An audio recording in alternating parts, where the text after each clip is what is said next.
What, sit here? Oops. So let's get the show I thought- rolling. Drum roll, guys. We're so excited. Wait, hold on. We need to. Alright, so it's technically been what? In minutes. Over a year. Oh my gosh. Over a year. Let's just be honest. So, one of the things that I wanted to kind of just really touch base with you was. First of all, what are we trying to do here? We're trying to get rolling. What we said we've been trying to do, right, for the longest is really start to pour into the marriage folks around us. The folks that have been married, because we've been married for how long, babe? 13 years. Almost 14. It's going to be 14 by summer of this Wow. year. Yes. Wow. And I think that one of the things that we really wanted to do, this was like right into the COVID era, was that we wanted to pour out to our community of married friends what we've learned together, right? Going back to, when we went into counseling with Pastor AK and PF.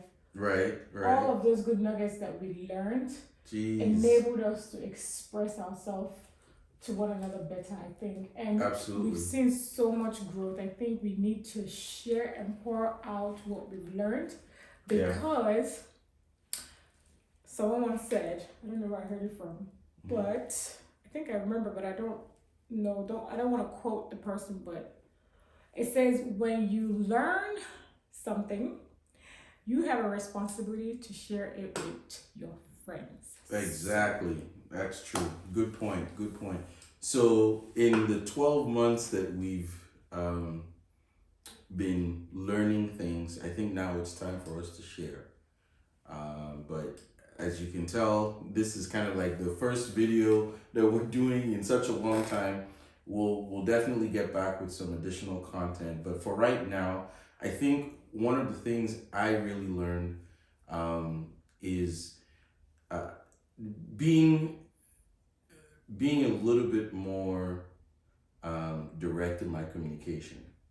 I think direct communication is very, very helpful, and also understanding that nothing is too difficult for us to work through together. True. Two heads are always better than one. That's true. I think for me, I feel like I was looking at a picture of us today, like a throwback. I know I showed back in the day stuff. That picture. I feel like just looking back at where we started. I mean, it's amazing. We've come through this journey and the struggles that we had when we started, our life together, our journey together, right? And just wondering what are some of those characteristics that we can say really helped us pull through. Do you know what? I actually thought about it, and I realized that the fact that literally the ink hadn't even dried on our marriage certificates, we moved to Florida. A place where we knew nobody, there was no immediate family members that was, close by. So we literally were starting out our lives together. And of course, that's where my famous saying, Control, Alt, Delete, it came from, because we didn't necessarily have influence of, immediate family members to kind of, impact us like that. So we were starting off literally from scratch. Right. So when you say Control, Alt, Delete, the understanding, even though back then I struggled with it a lot because I was like, how do you control or delete anything? Like you're born and raised, the way that you see life, you see things is how you perceive and behave. But I think when you say control or delete, it's like really putting away all kinds of societal expectations that you preconceived notions, right. Just having this person be okay. This is someone who I've committed to live the rest of my life with. Let me learn who they are and work with them, learn their love language.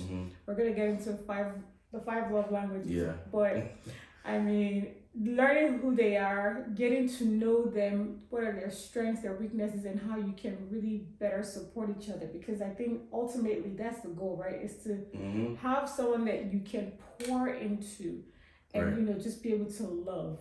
Absolutely. Completely. Absolutely. And in addition to learning a person's love language, it's how they respond to that love language also. I know for me, I'm not a very flashy love language person in the sense that I will do things for you that I know So you you'd don't give appreciate. gifts. No, no, no. I do give gifts. What are you talking So about? when you What's say the you're not, fragrance of the oh, you, evening then? by the Exactly. That's a gift. Isn't that a gift? Anyway, my point was Okay, so yes, I my have this very lovely Burberry perfume that my husband, my baby, yes, got me for Christmas. And I it do smells give lovely. gifts. I do give gifts, but what I was trying to say was I don't make the gift the focus of the giving. It's I want you to focus more on the fact that I was thinking about you. Babe, the love language. Okay. We have to go into the whole episode of love language. Yeah, that's a whole if that's my a love language mm-hmm, is someone who loves to be gifted, so like receiving gifts, mm-hmm, basically, then obviously, I mean, it doesn't matter what kind of shape or size it comes. I mean, to some degree, probably yes, but considering if that's my love language, mm-hmm. then I would be, always anticipating. Oh, okay, he didn't get me something for and he didn't give me any gifts, so I don't think he loves me. But I don't think that's my love language specifically. Right, and So I appreciate the gifts, but it's not something that I'm crazy about. I think. I'm more of the it's the thought that counts. That's basically me. If you like, we did that exercise just before we went for the synergy kickoff at church, and you notice that words of affirmation was like the number one thing for me, Yes. Yes. right? And what was the second one? I can't even remember what the second one was. Geez, I think for you, words of affirmation was the first. Service. Acts of service. Acts of service. Yes. Those are my two high-ranking love languages. So, And so, well, we still have to, unpack that. Yeah, there's a lot to unpack. And the five love languages. I know, that's another episode I want us to definitely go deep dive into. But I think the summary of what we're trying to really say is that you have to be able to, learn who this person is, and obviously learning their love language will help you learn how to please them in a way that they can, relate to. Because if you guys are both speaking two different languages, it's hard to communicate. Right. So it's just a matter of learning one another. I think that's what it is. And I think we've come a long way because I honestly know that from the beginning it wasn't so easy. It wasn't so rosy. Mm-hmm. I mean, we struggle because we come from different backgrounds. Right. I mean, it was just different philosophies that we grew up with. But I think over the years, one thing that I've learned to appreciate is because I know more of you and what you represent, I'm more open to understanding that this person sees a bigger picture. And I think that's something that I personally struggle with. You probably didn't struggle with it as much as I did, but mm-hmm. the fact that you saw beyond the daily struggles, you were like, we're in this for a lifetime. Mm-hmm. These little things that come, these challenges, we can transcend above it and, still focus on loving each other in a healthy way. But I think it's just daily pressures of life, Yeah, there's so many things that I like to think of it this way. There's a basic foundation, right? Mm-hmm. And then there's anything else that you build on top of that. So as long as the foundation is right and it's solid, and of course based on our faith, based on our trust in God, that foundation is always going to be there. So once that foundation is there and we're building on top of that, even if we have to make some modifications on the build, the foundation is still solid. That's true. Yeah. Absolutely. So that's absolutely right. I like it. Well, I guess this is the second intro to our first intro, and we commit to.